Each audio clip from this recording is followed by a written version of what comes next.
Après plus de 2000 km et plus de 2 jours de route, le bus arrive à Sainte-Soule.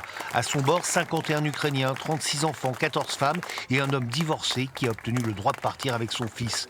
D'habitude, ces membres d'une école de danse de Lviv, à l'ouest de l'Ukraine, viennent ici pour se produire en spectacle. Cette fois, ils sont réfugiés pour fuir la guerre en laissant une partie de leur famille derrière eux.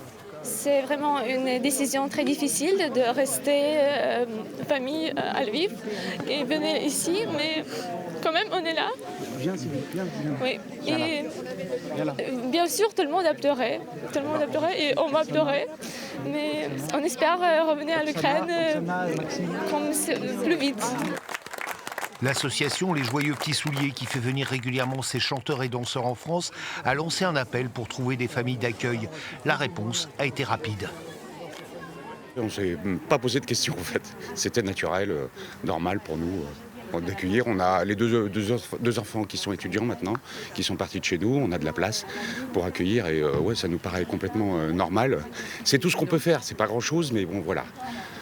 Donc c'était une évidence. Quand on a reçu le mail, ça m'a semblé évident qu'on ne pouvait pas ne rien faire. Après, je vous avoue sincèrement que ça aurait été des civils russes qui auraient demandé à être accueillis, ça aurait été la même chose.